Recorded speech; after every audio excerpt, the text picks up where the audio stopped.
हाँ देखिए, पिछले श्लोक से जो विषय संबंधित है उसमें दाता के 7 गुण तो बताए, लेकिन जिस पात्र की बात की गई है उस पात्र को किस तरह से वो दान देगा, विशेष रूप से आहार के दान में क्या विधि अपनाएगा, तो उसमें कहा जाता है कि नवदा भक्ति को वो करता है। क्या करता है? नवदा भक्ति को करता है। किसी पात्र को अगर आहार दान कराना है तो गृहस्थ 7 गुणों की विशेषताओं से सहित होगा और नवदा भक्ति के गुण भी रखेगा। नवदा भक्ति में क्या आता है? पडिगह मुच्चट्ठानम पादोदय मच्चिनम च पद्मम च मन वयन काय शुद्धि एसन शुद्धिय नवविहम पुण्यम। नवविहम पुण्यम 9 प्रकार की ये पुण्य कार्य हैं, अर्थात इसे नवदा भक्ति कहा जाता है। पड़गाहन, पड़गाहन किसे कहते हैं?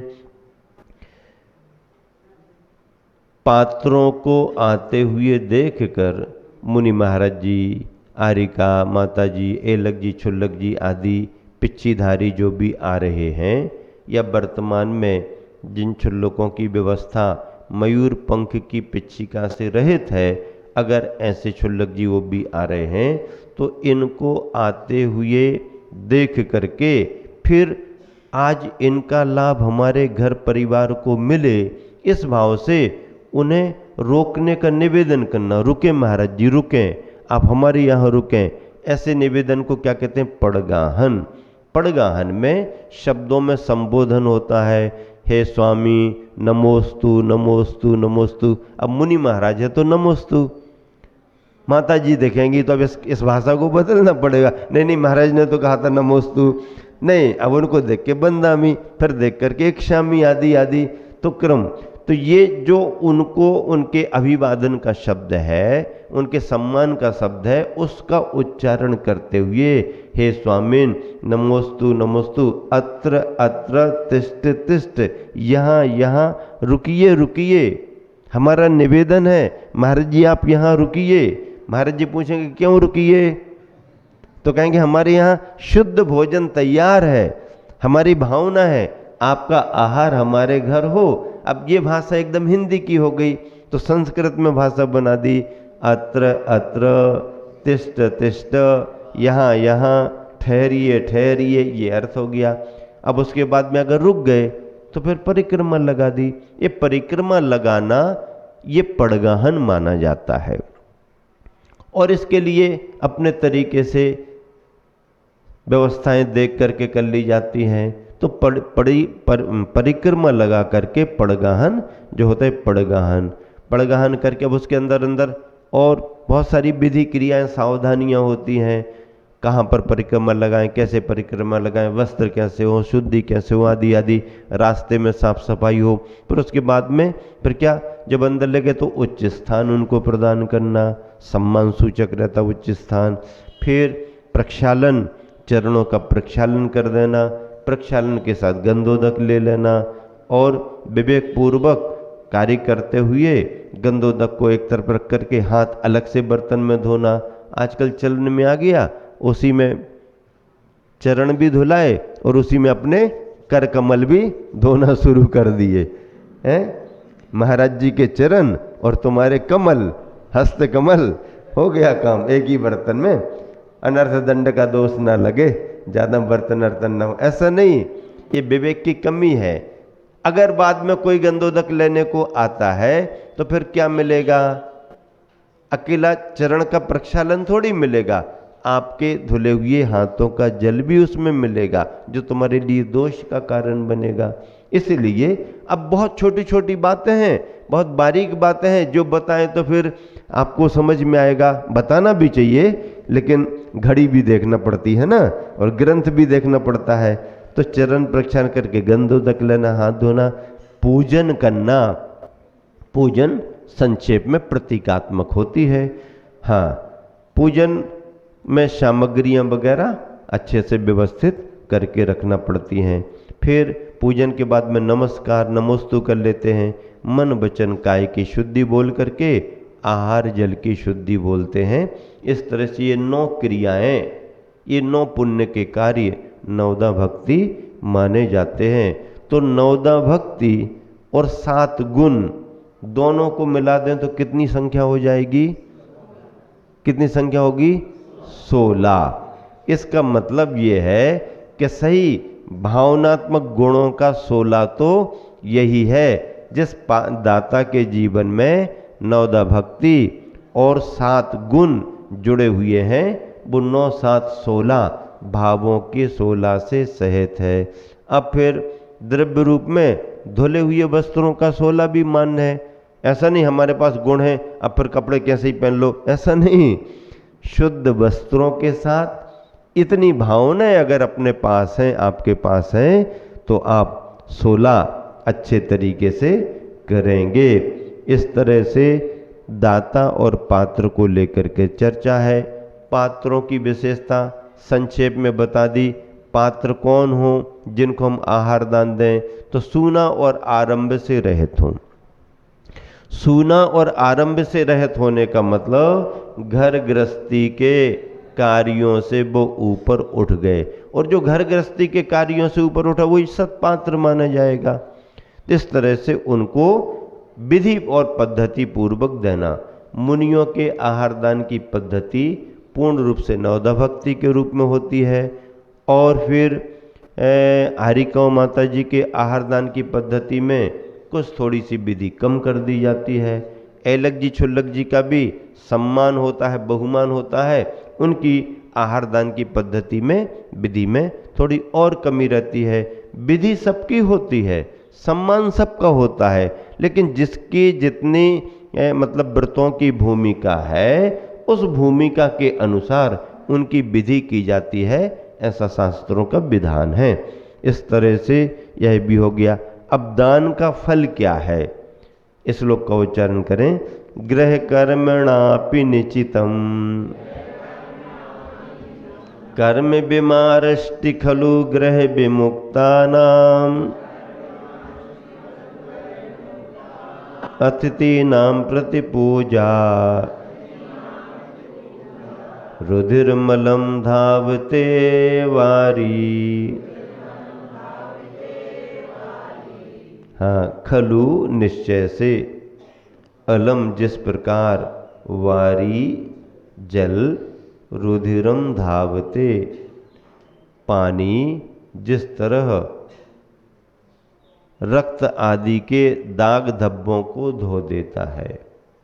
आपके शरीर पर कुछ भी लगा हो, कपड़े पर कुछ भी लगा हो, तो फिर उसे साफ करने के लिए पानी चाहिए, साबुन चाहिए, कुछ भी चाहिए। तो ये अगर लग जाए, मिल जाए, तो फिर तुम्हारे दाग धब्बे सब धुल जाते हैं। तो जैसे जिस प्रकार जल खून आदि के धब्बों को धो देता है, उसी प्रकार गृह विमुक्ता नाम, गृह रहित निर्ग्रंथ, क्या जिन्होंने गृह का त्याग कर दिया, ऐसे गृह त्यागी मुनिजन आदि आदि आरिका, अतिथि नाम, उनके लिए दिया हुआ, अतिथियों के लिए प्रति पूजा अर्थात दान, गृह कर्मणा, गृहस्थी संबंधी कार्यों से, निश्चितम अपि उपार्जित, घर गृहस्थी के कार्यों को करने से, व्यापार धंधे आदि कार्यों के करने से जो पाप का संचय हुआ है उसके लिए क्या करता है? विमारष्टि, उसके लिए धो देता है, नष्ट कर देता है। जैसे शरीर और कपड़े पर कोई दाग धब्बे लग जाएं तो पानी साबुन उसको पूरा साफ कर देता है, ठीक ऐसे ही घर गृहस्थी में रहते हुए आरंभ सारंभ व्यापार धंधे आदि करने में जो पाप का अर्जन हुआ है, उस पाप के अर्जन को दान धो देता है, अर्थात साफ कर देता है। यही भाव भावार्थ में लिखा हुआ है। जैसे जल खून को धो डालता है, वैसे गृह त्यागी मुनिजनों को यथायोग्य चतुर्विध दान देने से आरंभ परिग्रह संबंधी घर गृहस्थी के काम काज में संचित महापाप भी नष्ट हो जाते हैं। देखो दान की महिमा कितनी बड़ी बतलाई और उदाहरण भी दे करके कितनी बड़ी बात स्पष्ट कर दी, बहुत बड़ी बात है। तो इसलिए गृहस्थ के धर्मों में वैसे 6 धर्म की बात है, कितने आवश्यकों की बात बताई, देव पूजा, गुरु पास्ती, स्वाध्याय, संयम, तप और दान, ये कहा गया।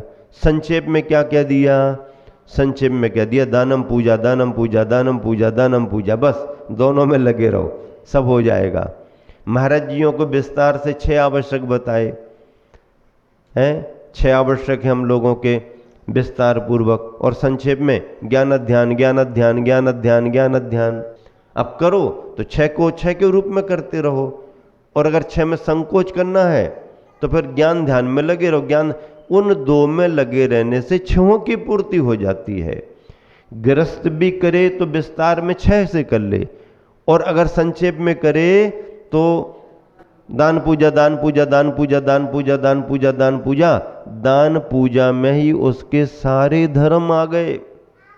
दान में पात्रों से जुड़ करके पूरी दिनचर्या, पात्र के पास जाओगे संयम का संस्कार मिलेगा, पात्र के पास जाओगे और भी बहुत सारी विशेषताएं मिलेंगी, पूजा करने जाओगे भगवान मिल गए, दर्शन भी हो गया, स्तुति भी हो गई, वंदना भी हो गई, सब हो गया, अभिषेक कर लिया, आनंद आ गया। तो कहने का मतलब ये है कि दान पूजा में अगर कोई श्रावक निरंतर लगा है तो उसके सारे आवश्यक पल गए। हमारा स्वाध्याय छूट गया, आज तो लंबी बड़ी शांति धारा हो गई, आज तो लंबा बड़ा 108 कलशों वाला अभिषेक हो गया, अब स्वाध्याय करने को समय नहीं मिला, माला कब फेर पाएंगे। चिंता मत करो, अगर भगवान के सामने खड़े होकर के आप अभिषेक कर रहे हो, पूजा कर रहे हो, तो उसमें सारा स्वाध्याय तुम्हारा हो गया। हाँ, स्वाध्याय हो गया। और अब माला नियम के अनुसार कर लो, आगे पीछे कर लो, लेकिन नमोकार की माला तो तुम्हारी चल ही रही, क्योंकि अनंत परमेष्ठी के सामने खड़े हुए हो, बैठे हुए हो, शुभोपयोग चल रहा है। तो इस तरह से दान और पूजा से भी गृहस्थ अपने सभी प्रकार के धर्मों की पूर्ति कर लेता है। आने वाले दिनों में आप सभी को बड़ा लाभ मिलने वाला है। 64 जोड़ों में 64 रिद्धि विधान संपन्न होगा। फिर पूछ रहे थे कई जन, मान लीजिए हम बिना जोड़े वाले हैं तो हमारे लिए क्या व्यवस्था है। हमने कहा बिल्कुल आपका पूछना सही है। फिर स्वतंत्र अकेले अकेले भी बिठा लेंगे, क्या बात होगी, लेकिन जिनके नाम लिखे जाएंगे उनको प्रबंध दिया जाएगा। तुरंत में आप आ गए, हमारी क्या व्यवस्था है, तुम्हारी कोई व्यवस्था नहीं है। फिर हम पूजा कैसे करें, जाओ मंदिर में विधान कर लो, मंडप में नहीं करने देंगे। क्यों, आपने पहले से नाम क्यों नहीं लिखाया। हमारे घर कोई पूछने को आया ही नहीं था, तो क्या तुम्हारे नौकर बन करके काम कर रहे हैं कार्यकर्ता कि तुम्हारे घर घर पूछने जाएं। सार्वजनिक मंच में घोषणा हो गई, महाराज जी ने पुष्टि कर दी, और फिर व्हाट्सएप तो है ही ना, चलाते कि नहीं चला। अपने काम की बात तो सब देख लेते हैं, बाकी हमें पता ही नहीं पड़ा, हमें मालूम ही नहीं। पता लगाने वाले तो पता लगा करके आ जाते हैं, और जिनको काम नहीं करना और बहाना बनाना है वे पता लगने के बाद भी, हाँ, तो ऐसी सबकी लिस्टें बनी रहती हैं और उस हिसाब से सब काम चलता रहता है। कहीं कोई कमी नहीं, कहीं कोई परेशानी नहीं। चतुर्मास के प्रबंध और व्यवस्थाएं खूब प्रभावना के साथ अच्छे से बढ़ रही हैं। कम से कम ये भ्रम तो दूर हो गया अनेक लोगों का कि हम नहीं करेंगे तो हो पाएगा कि नहीं हो पाएगा। समाज ने ये करके दिखा दिया कि तुम नहीं करोगे तो घर ही बैठे रहोगे। करने वाले ढेर सारे लोग हैं, और जो ढेर सारे कामों को करके और धर्म की प्रभावना बढ़ा देते हैं। ऐसे समय समय पर सभी संदेश सबको मिलते हैं। अब 64 रिद्धि विधान होगा, और पूर्णिमा के दिन भी अच्छे से गुरुवर की सभी लोग पूजा करेंगे, उसकी तैयारी चल रही है। रात्रिकालीन भी युवा समिति की कोई अपनी संयोजना चल रही है। जो भी है सब आपके सामने आएगी और सबका भरपूर लाभ आपको लेना है। आने वाले दिनों में पंच कल्याणक भी आ रहा है, सावधान। स्वधर्मेंद्र पधार रहे हैं, ये सब आपको देखने को मिलेगा। कहीं जाओ, दूर जाओ, धक्का मुक्की होती है। कुंडलपुर गए थे, भागा दौड़ी करके गए, पसीना पसीना बहा के गए और गए थे बड़े उत्साह से, हम ऐसा करेंगे वैसा करेंगे, ऐसे रहेंगे वैसे रहेंगे। और वहाँ गए तो पैर रखने को तुम्हें जगह नहीं मिली। वापस शाम को तुम्हारी गाड़ी वापस आ गई। अरे भैया महाराज जी तो मंचई पर देखे, बाकी कमरे में जा नहीं पाए। अपने नगर में होता है, आप ही व्यवस्थापक हो, आप ही मुखिया हो, आप ही कार्यकर्ता हो, खूब आराम से आनंद से आपको लाभ लेना है। और तारीख डिक्लेयर करेंगे, अभी जल्दी नहीं करेंगे, चर्चा आ रही है, लेकिन आने वाले दिनों में तारीख अच्छे तरीके से डिक्लेयर करेंगे, ताकि खूब भव्यता के साथ, खूब उत्साह के साथ, जैसा चातुर्मास आपने स्थापित किया है, जैसा संस्कार शिविर दशलक्षण में किया है, वैसा ही उपसंहार में एक भव्यतम पंच कल्याणक समारोह सारी समाज मिलकर के संपन्न करेगी। उसकी मीटिंग कल बैठक के रूप में हो गई है। कुछ सुझाव, कुछ प्रस्ताव आए हुए हैं, उन पर और आगे बातचीत चलेगी और फिर एक पूरी समाज के सामने सारी बातें रख करके समाज की अनुमोदना कराई जाएगी। जब उस कार्य की अनुमोदना पूरी समाज करेगी, फिर अच्छे तरीके से उसके लिए आगे बढ़ाया जाएगा। अभी फाइनल कुछ नहीं है, अभी तो केवल धीरे धीरे चर्चा है ना। जब तक सामाजिक मंच पर, पटल पर बात नहीं आती है, सार्वजनिक घोषणा किसी रूप से नहीं होती है, क्योंकि घोषणा कोई करता है पर उसको निभाना और आगे बढ़ाना पूरी समाज की जवाबदारी बनती है। तो यह संयोजना चल रही है। और दूसरी बात है, भैया पंच कल्याणक तो आएगा, लेकिन पुराना पुराना भी अपना जल्दी जल्दी जमा करते जाओ। कार्यकर्ताओं को संयोजना करनी है और जैसा कहा था सबके सामने, महाराज जियों के सामने रखना है, तो वो रखा जाना है। रजिस्टर कॉपी हमारे पास आए कि उसके पहले जो व्यवस्था घोषित की गई है कि कम से कम इतना इतना तो तुरंत में जमा करना है, वह हो जाना चाहिए। सभी घरों में जो यहाँ पर हैं अपनी अपने तरीके से सूचनाएं दें, ये प्रबंध है। और खास रूप से दशलक्षण पर्व का तो हिसाब किताब फिनिश होना चाहिए, क्योंकि वो मध्य का कार्य। पद्यानुवाद 114वें नंबर का पद्यानुवाद है, निकाल लें जल्दी। 114वां नंबर, पेज नंबर 116। अगार तज अनगार बने हैं, अतिथि रहे नहीं तिथि रखते, उन पात्रों को दाता देते, दान यथोचित मति रखते, ग्रह कार्यों से अर्जित दृढ़तम अग बीज जिससे धुलता है, रुधिर नीर से जिस विध धुलता, आती अति उज्ज्वलता है। इसी शुभ भावना से विराम देता हूँ।